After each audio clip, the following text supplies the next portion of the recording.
L'activité de production ne désemplit pas dans la zone billetterie et locaux techniques. Au cœur de l'ouvrage, les dalles mezzanines sont à présent achevées. Elles permettront d'assurer la circulation du public d'un quai à l'autre.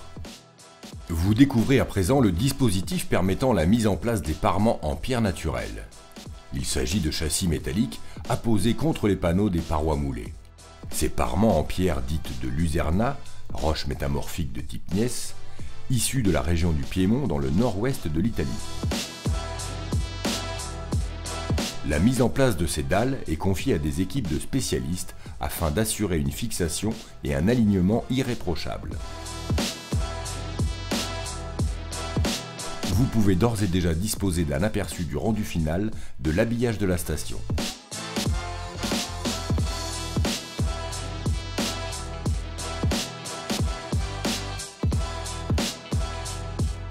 En parallèle de ces activités, la pose de rails se poursuit.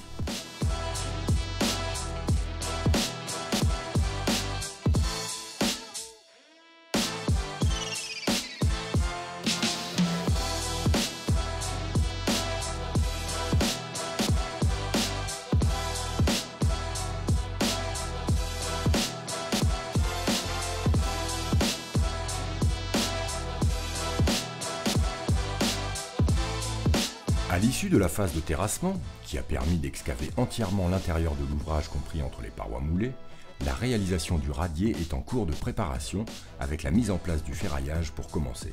La nappe inférieure de ferraillage repose sur des cales à béton trapézoïdales, permettant d'assurer un enrobage suffisant des armatures dans le béton et ainsi de garantir la pérennité de l'ouvrage. Ces cales sont elles-mêmes positionnées sur une couche de béton de propreté permettant de travailler dans des conditions optimales. La liaison entre le radier et les panneaux de parois moulées est ici aussi assurée par la mise en place, après forage et scellement, des barres d'acier entre ces parties d'ouvrage.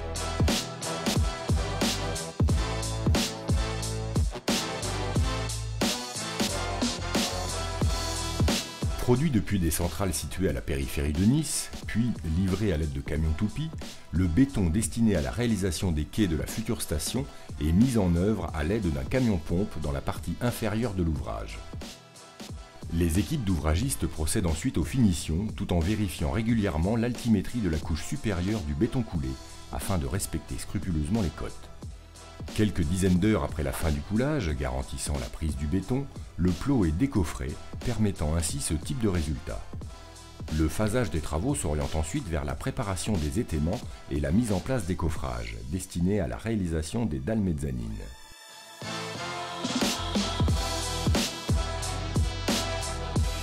Les premiers éléments métalliques destinés à la réalisation du ferraillage commencent à être livrés, tandis que les opérations de forage et de scellement des aciers dans les panneaux de parois moulées sont engagées, afin d'assurer la liaison entre l'enceinte périphérique de l'ouvrage et ses dalles transversales.